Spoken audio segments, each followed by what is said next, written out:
और जब जब चाहे हिंदू की हो, चाहे मुसलमान की हो, चाहे सिख की हो, चाहे महिलाओं की हो, सबकी भारतीय जनता पार्टी ने सबका साथ, सबका विकास, सबका विश्वास, सबके प्रयास की बात करने का काम किया। आप ही मुझे बता दीजिए, ये प्रकांड विद्वान, इतना बड़ा विद्वान गालिब के बाद यही हुआ है। कितनी जांच कराया बीजेपी ने, उतनी जांच अगर कांग्रेस करा दी होती ना, तो देश के प्रधानमंत्री जो हैं वो सत्ता में नहीं रहते। जैसा ये राहुल से सवाल करता है ना मोदी कि तुम्हारे मामा का पैसा, आज हम मोदी से सवाल करते तेरे मामा का पैसा है या शेख हसीना का पैसा है जिसको तूने 1.5 साल से यहाँ पे उसको खर्चे पे अपने बैठा रखा। कि चलती है गाड़ी, उड़ती धूल, जलते हैं दुश्मन, खिलते हैं फूल। जितने मोदी जी को आप लोग गाली देंगे उतना मोदी जी जो है राज करेंगे। और ये सपा और कांग्रेस वाले, तो एक गाना याद है, हम जी के क्या करेंगे, जब दिल ही टूट गया, तो इसका नया वर्जन है, हम जी के क्या करेंगे जब बिल ही गिर गया, जब बिल ही गिर गया, हम तमिलनाडु में क्या झूठ बोलेंगे, हम बुद्धि और मुद्दा बेहीन है राजनीति में। इसलिए 14, 17, 19, 22, 24 सब ठगबंधने में जा रहा, फिर भी बेचारे नहीं आ पा रहे। एक देश के पटल पर बैठा है और वो महिलाओं को इमोशनली ब्लैकमेल कर रहा है और उनके कंधे पे धर के बंदूक चला रहा है कि तुम्हारे साथ अन्याय हो रहा। देखो यादव की महिला को आप बना दीजिए दूसरे को राष्ट्रीय अध्यक्ष। वो इन लोगों का ये आज कांग्रेस और समाजवादी तो परिवारवाद और जातिवाद और भ्रष्टाचार तो सीमित, पर इनका भी, राहुल भी, सोनिया भी, अब अखिलेश जी के राम गोपाल यादव, डिम्पल यादव, अखिलेश यादव, धर्मेंद्र यादव, प्रदीप यादव, कितने यादव गिनाए जाए, राम गोपाल यादव, मुलायम जी रहे नहीं, डिम्पल यादव। तो इसी से आप व्याख्या कर लिए, ये जो है कांग्रेसी समाजवादी वाले महिला दर विरोधी है। और जब जब चाहे हिंदू की हो, चाहे मुसलमान की हो, चाहे सिख की हो, चाहे महिलाओं की हो, सबकी भारतीय जनता पार्टी ने सबका साथ, सबका विकास, सबका विश्वास, सबके प्रयास की बात करने का काम किया। आप ही मुझे बता दीजिए, ये प्रकांड विद्वान, इतना बड़ा विद्वान गालिब के बाद यही हुए हैं। हाँ, आप अकबर के दरबार के नवरत्न रहे हैं, अब मोदी के दरबार के नवरत्न हैं। तो कुल मिलाकर के मैं यही कहूँगा, सपा और कांग्रेस में की तुलना न भाजपा कर सकती है और न करेगी। आप मुझे बताइए कि कौन ऐसा पद है कांग्रेस ने किस बिरादरी को नहीं दिया, चीफ मिनिस्टर नहीं बनाया या किसको नहीं बनाया। आप मुझे बताइए बांग्लादेश का निर्माण कब हुआ, इनसे पूछिए। 0 सन्नाटा है, बुद्धिया मार्केट में बिकती नहीं है। यहाँ तुम भाजपा की चाटुकारिता कर लो। राहुल गांधी के बारे में इनको शायद नहीं पता होगा कि कितनी जांच कराया बीजेपी ने, उतनी जांच अगर कांग्रेस करा दी होती ना, तो देश के प्रधानमंत्री जो हैं वो सत्ता में नहीं रहते। और देश के गृह मंत्री जो जज ने आरोप लगाया था, जो सर्टिफिकेट दिया है, आज भी कहा जाता है। तो कुल मिलाकर के भारत का लोकतंत्र और संविधान इतना मजबूत है कि एक निचले पावदान का आदमी भी ऊपर वाली सीढ़ी पे और छत पे पहुंच सकता है। तो कुल मिलाकर के राहुल गांधी के बारे में जितनी जांच पड़ताल हुई है ना, इनके बारे में भी अगर ईमानदारी से करा दिया जाए तो पता चलेगा कि चले जाएंगे लखनऊ के कौन कारागार है, ये भी चले जाएंगे। कुल मिलाकर के ये किसी दल के सगे नहीं, ऐसा कोई सगा नहीं जिसे शराफत अली ने ठगा नहीं। एक चीज़ हम आपको बता दें, जैसे इन्होंने बताया माननीय राहुल जी पे और अखिलेश जी पर, तो ये लोग विरासत में गद्दी तो पा गए हैं। बुद्धि और मुद्दा बेहीन है राजनीति में। इसलिए 14, 17, 19, 22, 24 सब ठगबंधने में जा रहा, फिर भी बेचारे नहीं आ पा रहे और ना आ पाएंगे। और एक हम लोग जो कड़ाई में गाना गाते थे कि चलती है गाड़ी, उड़ती धूल, जलते हैं दुश्मन, खिलते हैं फूल। जितने मोदी जी को आप लोग गाली देंगे उतना मोदी जी जो है राज करेंगे।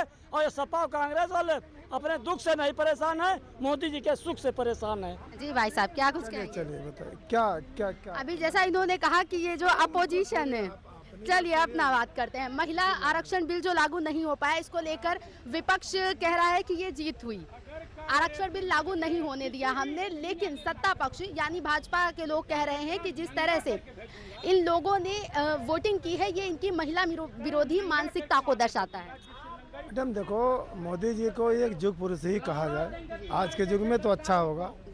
उन्होंने जितना नारी बंधन के पद बेचारे प्रयास किए, अब नहीं हो पाया तो ये गलत हुआ। लेकिन अगर ये हो गया होता तो 873 या कितनी जो है मतलब नहीं तो कह रहे हैं ये बिल तो 2023 में पास हो गया था। ये जो अभी परिसीमन कराने की बात चल रही थी, शायद सबसे बड़ा जो मुद्दा गहराया है इसी पे गहराया है। अब वो तो खैर सरकार का काम है, कौन क्या कर रहा है, विधि व्यवस्था प्रशासन तो सब उनका, उस मामले में तो मैं कुछ कह नहीं सकता। लेकिन मोदी जी ने जो प्रयास किया महिलाओं के प्रति, ये बहुत अच्छा प्रयास है। और भाई साहब कितना सहमत? बहुत अच्छा ऐसा है, देखिए मोदी जी ने जो प्रयास किया ठीक है, महिलाओं के आरक्षण देने का प्रयास किया, लेकिन जब उनको मालूम था कि बहुमत नहीं है तो उनको इस तरीके से काम करना ही नहीं चाहिए था कि पश्चिम बंगाल में चुनाव चल रहा है, वहाँ चुनाव चल रहा है, किसी तरह से बीजेपी अपने आप को संभालने में लगी है और वह हर क्षण अपने बीजेपी को बिगाड़ने में लगे हैं। क्योंकि कभी स्टीम फाइल आ जाता है तो कभी महिलाओं का उत्पीड़न आ जाता है, कभी और कोई मैटर आ जाता है, किसी मैटर पर वो बोल नहीं पा रहे हैं। और ऊपर से चुनाव के माहौल में जब बीजेपी अपना एड़ी चोटी एक करके किसी तरीके से चुनाव जीतने की बात कर रही है, वहाँ इनको जब नहीं मालूम था कि बहुमत नहीं है हमारा, तो इनको बिल नहीं लाना चाहिए था। बिल लाने का मतलब पूरे देश में इन्होंने बीजेपी का मतलब माहौल ख़राब कर दिया। दूसरी बात ये है कि ना स्टीम फाइल पर बोलते हैं और ना ही ये महिलाएं जो बोलती हैं उनके खिलाफ़ कि ये कर रहे हैं, अय्यासी कर रहे हैं, उस पर बोलते हैं, ना सुब्रमण्यम स्वामी पर बोलते हैं, और ना और अब तो और भी शिक्षा लेकर चुनाव के समय इन्होंने करा लिया। तो ऐसे में हमें लगता है मोदी जी 75 साल की उम्र पार कर चुके हैं। मोहन भागवत आरएसएस जो कह रहा था कि ऐसा इनको रिटायरमेंट लेना चाहिए, अब इनको तत्काल रिटायरमेंट ले लेना चाहिए। अगर ये नहीं लेते हैं तो बीजेपी आरएसएस दोनों को ख़त्म कर देंगे और अपने स्वतः जारी रहें। जी, अभी महिला आरक्षण पर जिस तरह से बवाल मचा हुआ है, विपक्ष कह रहा है कि मोदी जी ने एक तरह से ट्रम्प कार्ड खेल दिया है कि अगर महिला आरक्षण पर समर्थन मिल गया तब भी महिलाएं हमारे पक्ष में, अब नहीं मिला है तब भी महिलाएं हमारे ही पक्ष में है, क्योंकि विपक्ष ने समर्थन नहीं दिया। वाह वाह, कितना बड़ा मजाक है। अच्छा खैर चलिए, बात मैं यहाँ से शुरुआत करता हूँ कि बिल ही नहीं गिरा है मैडम। आधी आबादी की निगाहों में नरेंद्र मोदी गिर के रह गया। इस बिल को लेकर जो 2023 में ही पास हो चुका था, जो अभी तक इम्प्लीमेंट नहीं किया है, अरे भाई लागू कर दो ना। ये तो बिल 23 को पास हो गया, मगर तुम्हारा इस बिल के पीछे का जो षड्यंत्र था वो विपक्ष समझ रहा था और आधी आबादी भी समझती है। जी, टीएमसी सांसद महुआ मोइत्रा ने कहा भी है कि प्रधानमंत्री जी आपके पास तो ये बिल का विधेयक पहले ही पास हो गया था, 543 तो वोटर्स थे ही जो सदस्य थे, फिर ये जुमलेबाजी किस बात की कर रहे हैं? वही तो कह रहा हूँ, अगर बहुत आपको 33% देना है, 2011 की जनगणना के हिसाब से 543 सीटें हैं, आप 33% आरक्षण दे दीजिए। कितने महिलाओं के आप सगे हैं, आपकी औकात पता चल गई। बिल पास हुआ एक मिनट सर, एक मिनट राय साहब, एक मिनट। 23 में बिल पास हुआ, 26 तक इम्प्लीमेंट नहीं हुआ, आप उसको लागू ही नहीं कर सके। तो एक गाना याद है, हम जी के क्या करेंगे, जब दिल ही टूट गया, तो इसका नया वर्जन है, हम जी के क्या करेंगे जब बिल ही गिर गया, जब बिल ही गिर गया। हम तमिलनाडु में क्या झूठ बोलेंगे, हम बंगाल में क्या झूठ बोलेंगे, जब बिल ही गिर गया, जब बिल ही गिर गया। तो इस वक्त नरेंद्र मोदी की वो स्थिति है कि रोने के अलावा कुछ नहीं।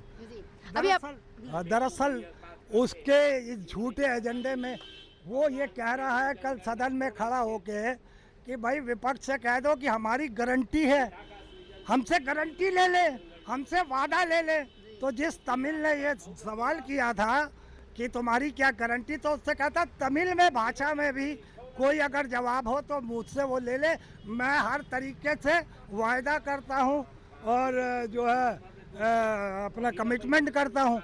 हमें याद है 2014 में कमिटमेंट था 2 करोड़ नौकरियाँ 15 लाख, और तब से अब तक जितने भी नरेंद्र मोदी ने वायदे किए हैं किसी एक को भी पूरा हुआ हो तो मोदी की गारंटी भी देश की जनता और देख रही है, आधी आबादी भी देख रही है और वायदा भी देख रहा है। वादा तेरा वादा, वादे पे तेरे मारी गई जनता ये भोली भाली, वादा तेरा वादा। तो हम लोग तो धोखे पे मारे गए। 15 लाख के हसीन सपने, ये बीच में मत बोलिएगा, हसीन सपने, 2 करोड़ नौकरियां, इसी के इर्द गिर्द सत्ता शुरू की थी ना, और कांग्रेस को बुरा भला कह दिया। ठीक है, इसका कांग्रेस को नुकसान मिला, मगर उससे कहीं ज़्यादा इस देश की आवाम को नुकसान मिला, जो आज पछता रही है। वो ये कह रही है कि हम इसके जुमलों में न फंसे होते तो आज हमारी ये दयनीय स्थिति नहीं होती। आज जनता से निकालना भी चाह रही है, तो कहीं ना कहीं कुछ ऐसे घटक दल हैं जो इसको केंद्र में बनाए हुए। नहीं तो जनता ने तो अपना मैंडेट दे दिया था 2024 में, 240 पे नरेंद्र मोदी को लाके पटक दिया था, तो उसके बाद इसका क्या रह जाता था। बिन पानी के जो मछली तड़प रही थी वो पता चलता, मगर अब क्या करें, उसको पानी देने के लिए जिस तरीके से चंद्रबाबू नायडू ने सहयोग दिया, नीतीश कुमार ने सहयोग दिया, कहीं ना कहीं आज देश उस स्थिति में है कि अब ना तो निगलते बन रहा है ना उगलते बन रहा है। अब वही वो सोच के बैठी है कि इसको कैसे निकालें। रही महिला समाज की बात, महिला सम्मान की बात, महिलाओं का कितना सम्मान है जो अपनी ही पत्नी छोड़ के आज 142 करोड़ आवाम में आधी आबादी को इज्जत देना चाह रहा है। अरे पहले अपना घर तो बना लेते। तो इसलिए ये सब चीज़ें कहना बड़ी अजीबो गरीब है। राजनीति के लिए तुम किस हद तक गिर जाओगे ये देश की जनता समझती है तुम्हें, इसलिए कोई इसमें इफ एंड बट की बात नहीं है मैम। इसमें एक ही बात है कि आप जनता, अब जो आधी आबादी है ये समझ चुकी है कि कहीं ना कहीं हमें ढाल बनाया जा रहा था, और इसके पीछे की मंशा नरेंद्र मोदी की जो 850 सीटों की बनाने की थी, वो मंशा जब क्लियर हुई, क्योंकि ये बिल गिरते ही बाकी के जो बिल थे उनको खुद ही विड्रॉ कर लिया, तो इसका मतलब इनकी मंशा यही थी ना। अगर कहीं ना कहीं विपक्ष कमज़ोर होता और ये बिल पास हो जाता तो वो 2 बिल और आगे ढकेल देते बाकी के, मगर उन्होंने क्यों विड्रॉ किया ये देश को समझना चाहिए।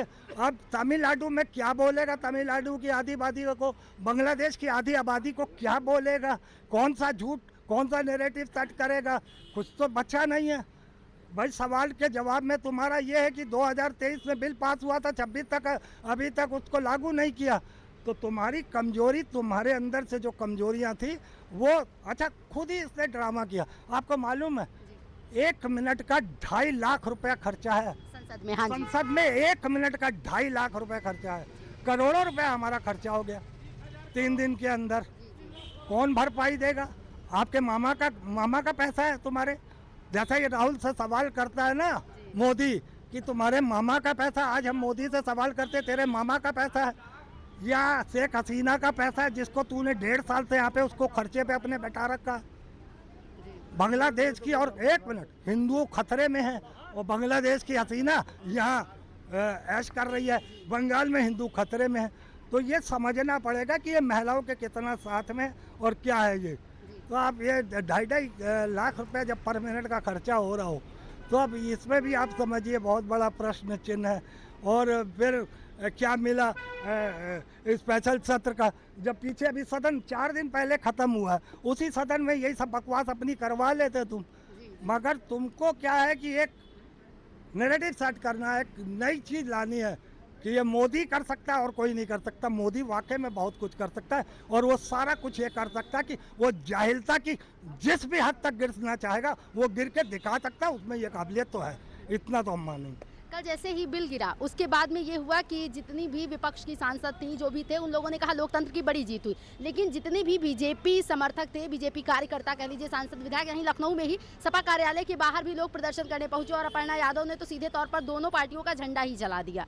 क्या कुछ कहना चाहेंगे?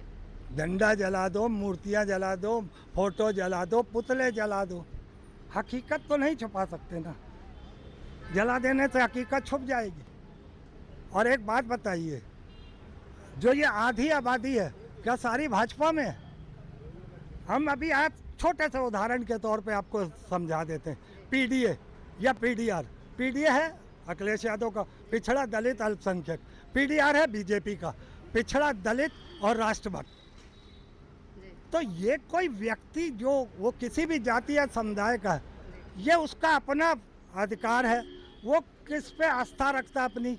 उसकी विचारधारा में कांग्रेस है, उसकी विचारधारा में बीजेपी है, उसकी विचारधारा में बहुजन समाज पार्टी है, उसकी विचारधारा में समाजवादी पार्टी है। तो विचारधारा अलग अलग हो सकती है, इसमें जाति का कोई कॉन्सेप्ट नहीं है। और ये जो पीडीए जो अखिलेश यादव लेके आए हैं, ये भी वाहियात हरकत है। और जो पीडीआर लेके आए हैं, इसका भी कोई मतलब नहीं है, क्योंकि क्या समस्त जातियां एक ही पार्टी से बिलोंग करती है, एक ही पार्टी को चाहती है? हर आदमी का अपना एक चाहने का सिस्टम है, हर आदमी की विचारधारा अलग है। तो इसमें जाति का क्या लेना देना है? यादव भी बीजेपी को वोट करता है, यादव भी सपा को वोट करता है, यादव भी बहुजन को वोट करता है, यादव भी कांग्रेस को वोट करता है। और उसी तरीके से ठाकुर, पंडित, दलित, सिख, ईसाई, मुसलमान, वो सब अपने अपनी विचारधाराओं के हिसाब से वोट करते हैं। इसमें पीडीए और पीडीआर का क्या मतलब है? तो धीरे से समझना पड़ेगा। जो महिलाएं ये मातम मना रही हैं या फोटो या पुतले जला रही हैं, इनसे ये पूछा जाए कि आप ही खुद महिला समाज की जितनी दुश्मन है कि एक देश के पटल पर बैठा है और वो महिलाओं को इमोशनली ब्लैकमेल कर रहा है और उनके कंधे पे धर के बंदूक चला रहा है कि तुम्हारे साथ अन्याय हो रहा। अन्याय तो तुमने किया है, जो बिल 23 से पास था वो अभी तक लागू नहीं हुआ। अन्याय तो तुम कर रहे हो। निष्ठा की कौन सी प्रकाष्ठा हो नरेंद्र मोदी? ये उन महिलाओं को सवाल करना चाहिए था नरेंद्र मोदी से, बल्कि इसके वनस्पत, इसके उलट वो पुतले जला रहे हैं। तो ये समझना पड़ेगा देश की उन महिलाओं को जो भाजपा में विश्वास रखती हैं, वो कम से कम अपने मन में, अपने दिल और दिमाग में झांक कर देखें कि वो कितना गलत कदम उठा रही है।